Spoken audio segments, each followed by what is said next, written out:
And he goes, do you want to meet me in the bathroom? And here was my exact response was,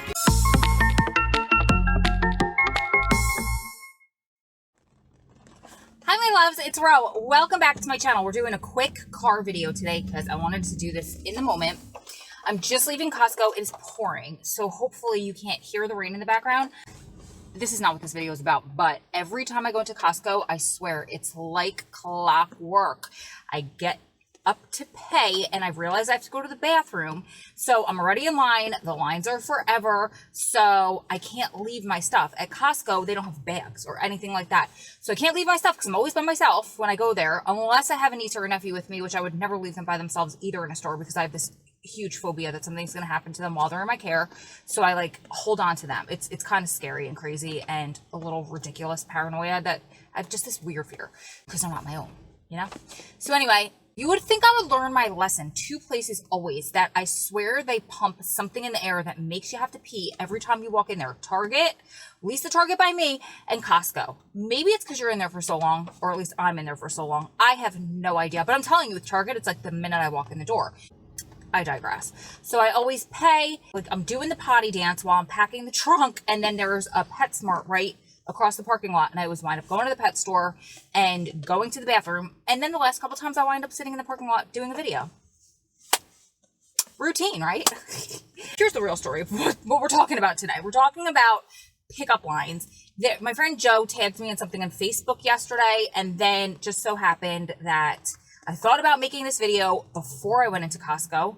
And then when I went in, as I was leaving, you know how they check your receipt? And I said, do you guys not have boxes anymore? Because usually when you're leaving, because they don't give you bags, they have this big bin, and in there are all the cardboard boxes that after they stock the shelves, they throw them in there for you to take and pack your car so it's easy to bring your groceries in your house, because I never remember to bring bags with me. So he goes, we have some over there. If you want to just pull your cart over here, I'll go grab them for you.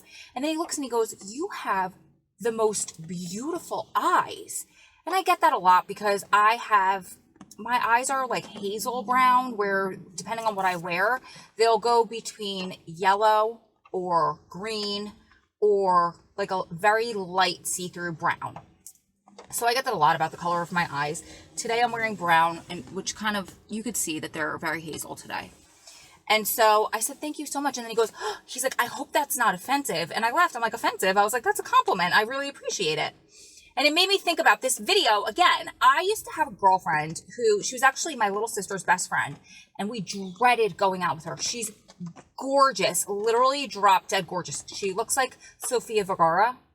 And every time we would go out, she would get hit on because you can't harm a guy for trying. But she would get so offended, and it wasn't anything she should have gotten offended over because it would just be somebody being kind. You can't harm a guy or a girl for like fishing, right? For putting out a line and seeing if somebody bites.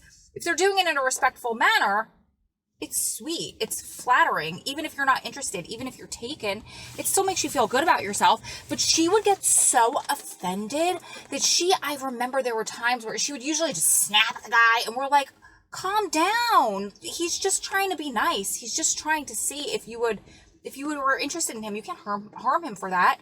One time she kicked a guy, like we're like, relax. It was just a weird insecurity thing. So I wanted to share this time, the last time that I got seriously hit on. It made me laugh so hard. So last year, not 2019, 2018, when we went to the Prisoner Family Conference, the one thing that came out of this was this funny story.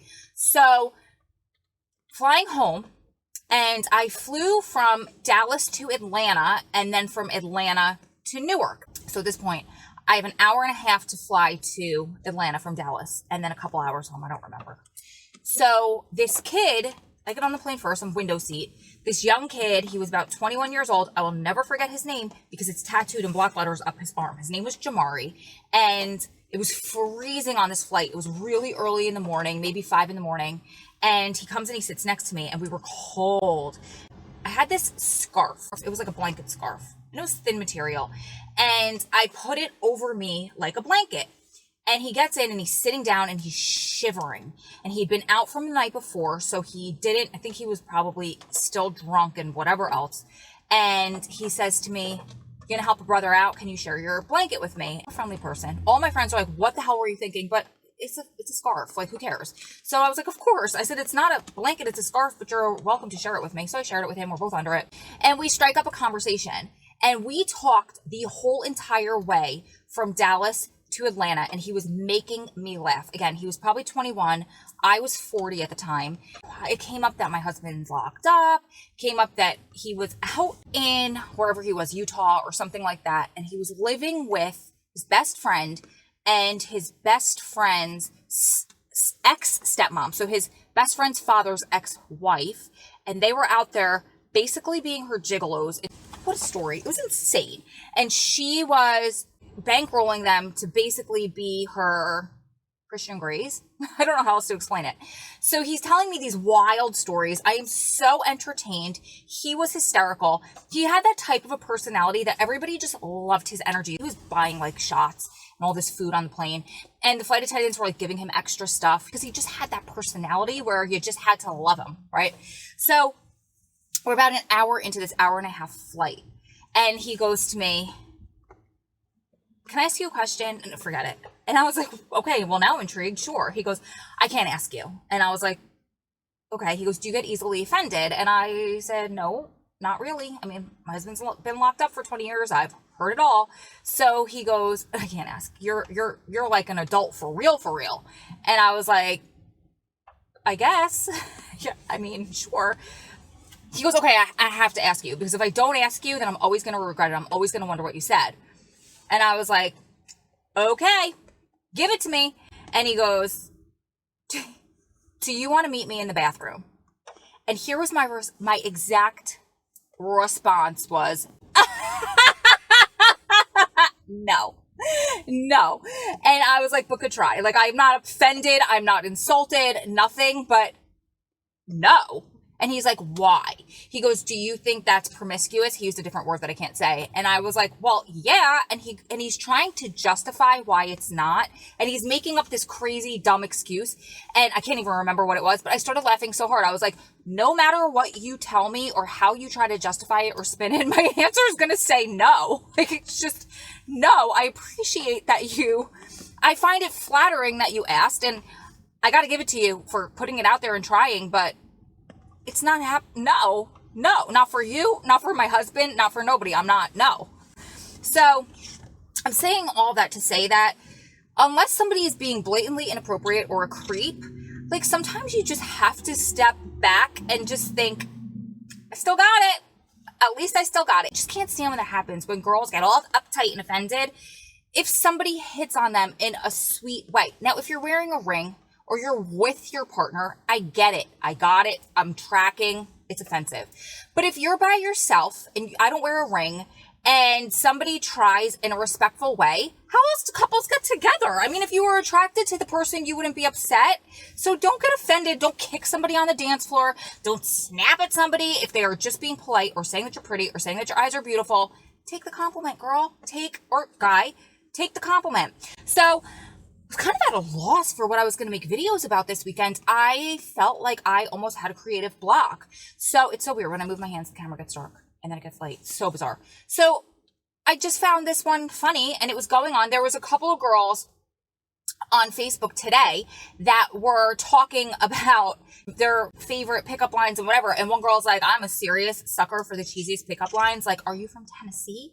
Because you're the only 10 I see." See, that kind of stuff just makes my day. But I'm a cheese ball. It makes my day. I laughed so hard. As long as you're being adorable and not a creep, you do you, boo. Go for it. Throw out the line. Fish. If you don't catch anything, you pack it in and you go home. No harm, no foul. But if you're putting something sleazy on the end of that fishing rod, then of course I'm going to go jurors and I'm going to give you my attitude. And I might be the one that pushes you on the dance floor. Not that I go to clubs anymore at my age, but I'm not going to push anybody at my age either. But you know what I'm saying? I'll probably give you some lip and tell you to go away. And you're being a creep if you do that to me or one of my girls. But usually you're not being a creep. You're just being, hello, that's what happens. So don't be offended unless it's offensive. there any point to this story? I don't think so. But if you guys enjoy fun, silly story times like this, let me know in the comments below. And I appreciate you so much. If you could just give me a like on this video, it would just really help me out. It just shows YouTube that you appreciate my videos and it shares them out with other people. And what I'm trying to do is support as many prison wives and family members as I possibly can. It gives a purpose to Adam's sentence. It makes me avoid getting bitter and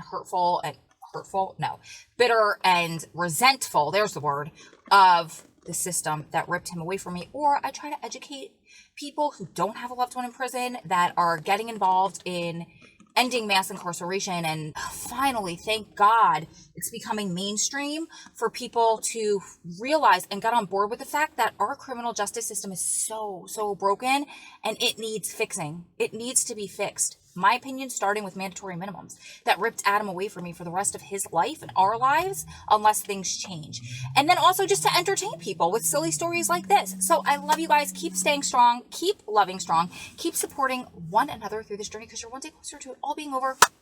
And Lord knows I am too. Lots of love from my heart to yours. I will see you beautiful ladies and gentlemen in the next one. If you have any questions, comments, concerns, topics for videos, suggestions,